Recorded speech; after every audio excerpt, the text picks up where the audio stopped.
देखने वाली न्यूज़ मैं आपका मेज़बान चौधरी फजल रहमान। पाकिस्तान के ज़ेर कब्ज़ा कंट्रोल व इंतज़ाम कश्मीर का ये स्पॉट जहाँ मैं मौजूद हूँ पलंदरी, और पलंदरी हेडकोार्टर भी है, और उसी के मकाम पे इस वक्त लिबरेशन फ्रंट का जोनल कन्वेंशन है, जिसमें बहुत से लोग जो अगरचे उस पार्टी से, उस ग्रुप से रिलेटेड नहीं है, लेकिन कश्मीर इशू पर वो उनके इस प्रोग्राम में शामिल हुए। और मैं भी बासियत जर्नलिस्ट, इसमें बासियत मुबसर जर्नलिस्ट और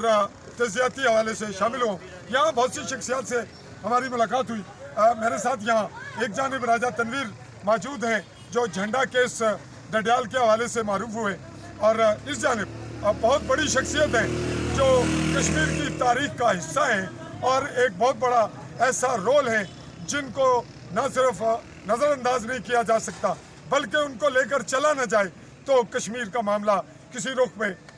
अच्छे रुख पे चल भी नहीं सकेगा। तो अपना तारुफ राजा अब्दुल कयूम साहब खुद ही देंगे, जो कि बरतानिया जैसे मुल्क में कश्मीर इशू पर 2 अशरों से ज़्यादा अरसा जेल में रहे, और बाकी तारुफ हम इन्हीं से लेंगे। जी, अपना तारुफ भी दें और थोड़ा सा अपना मामला भी बताएं। जी बिस्मिल्लाह, ज़रा ऊँची आवाज़ में। मेरा पूरा नाम जैसे कि आप बता चुके हैं अब्दुल कयूम राजा, मेरा ताल्लुक मेरठ से है, और मैं बरतानिया में 22 साल कैद रहा हूँ भारतीय सफारतकार महात्रे केस में। महात्रे केस? जी, महात्रे बरतानिया का एक सफारतकार था जिसको मकबूल बट शहीद की जान बख्शी के लिए वहाँ हमारे कुछ साथियों ने अगवा किया था, और इस दौरान महात्रे कत्ल हो गया। मकबूल भट्ट साहब को फांसी हो गई, और हम जो 2-3 साथी थे वो वहाँ पर गिरफ़्तार हुए, और एक साथी को तो वहाँ पर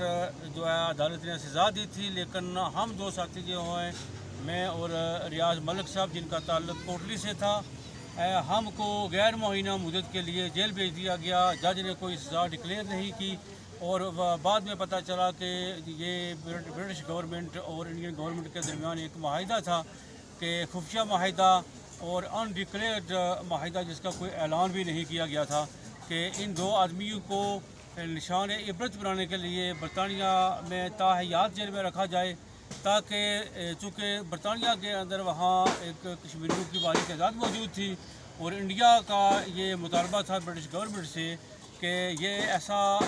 फैसला किया जाए जिससे कश्मीरी खौफजदा होकर आइंदा भारत के ख़िलाफ़ वहाँ किसी किस्म की कोई आवाज़ न बुलंद हो, कोई एक्टिविटी ना करें। तो बहरहाल अल्लाह ताला के फजल व करम से वहाँ हम पर बहुत ज़्यादा दबाव था कि हम इस जुर्म को मान लें, तो हमने नहीं माना। हमने किसी किस्म की उनके साथ कोई कंप्रोमाइज़ नहीं किया, जिसके नतीजे में यह है कि मेरे साथी को 20 साल और मुझे 22 साल सज़ा भुगतनी पड़ी। और ये सज़ाएँ जो हैं ये कोई अदालती सज़ाएँ नहीं थी, बल्कि असल मसला ये था कि हमें मालूम ही नहीं था कि हमारी सज़ाएँ कितनी हैं। तो ये सज़ा की जानकारी और फिर इसकी जो है ना सज़ा का जो तयन है, इसकी जंग लड़ते लड़ते जो है ना मेरे एक दोस्त के 20 साल गुजर गए जेल में, और मेरे 22 साल गुजर गए। और ये जो फ़ैसला है वो भी बरतानवी हुकूमत या बरतानवी अदालत का नहीं था, बल्कि यूरोप की इंसानी हकूक़ की अदालत का फ़ैसला था। तब आप जी, तब जो जिससे रिलीफ मिला आपको? जी, तो बरी होकर मैं वापस आया 2005 में। तो तब से जो है ना वो हस्ब तौफीक हम यहाँ तहरीक आज़ादी के लिए काम कर रहे हैं, जम्मू कश्मीर की वहदत की बहाली के लिए। और इंशाअल्लाह मुश्किलात हैं, बेशुमार मुश्किलात हैं, जो है ना यहाँ मुखालफतें भी हैं, सब कुछ है, लेकिन हमें पूरा यकीन है कि हम अपनी इस जदोजहद में, इस मिशन में, इस मुक़द्दस कॉज में इंशाअल्लाह कामयाब होंगे। जी नाज़रीन, हमें राजा अब्दुल कयूम ने अपनी जो मुख्तसरन चंद लफ्ज़ों में रुदात दी, चूँकि ये एक तहकीकाती अमल है और तारीख़ी हवाला भी है, और जो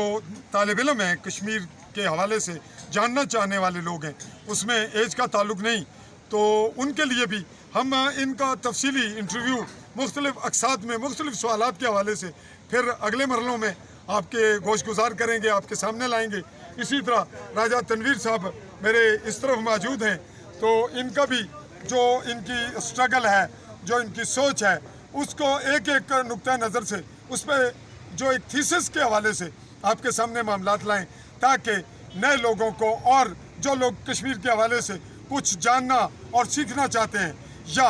जो इस जद्दोजहद को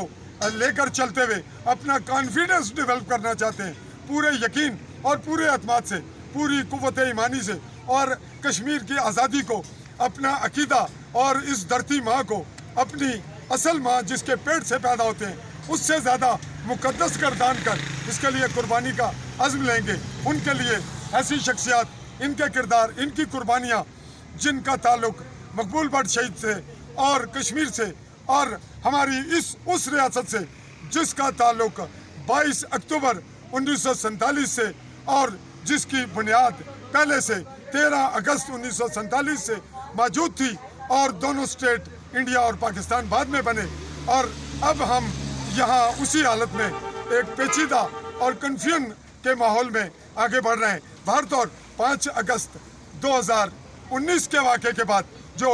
कश्मीरियों के तारीख ने माहौल ने अंगड़ाई ली उसमें ये शख्सियात भी उभर कर सामने आई और हम भी कुछ हौसले करके बोल रहे हैं और शायद इससे आगे भी बोलेंगे। हमें तवक्को है कि यकीन भी है कि कश्मीरी जो नई नस्ल है उसमें ये अंगड़ाई वो ले चुकी है और इसके लिए बेहतर नताइज सामने आएंगे। आज़ादी कश्मीरियों का मुकद्दर है और इंशाल्लाह कश्मीर आज़ाद होकर रहेगा। हम अपनी अगली बात फिर बढ़ाएंगे। इसी के साथ मैं अपने कैमरामैन साथी चौधरी सज्जाद कोठी के साथ ये कहते हुए कि कैमरा एक दफ़ा पलंदरी की जो सीनरी है, जो खूबसूरत मंजर है, उसके तरफ घुमाते हुए इसको वाइंड अप करें। अल्लाह हाफिज़।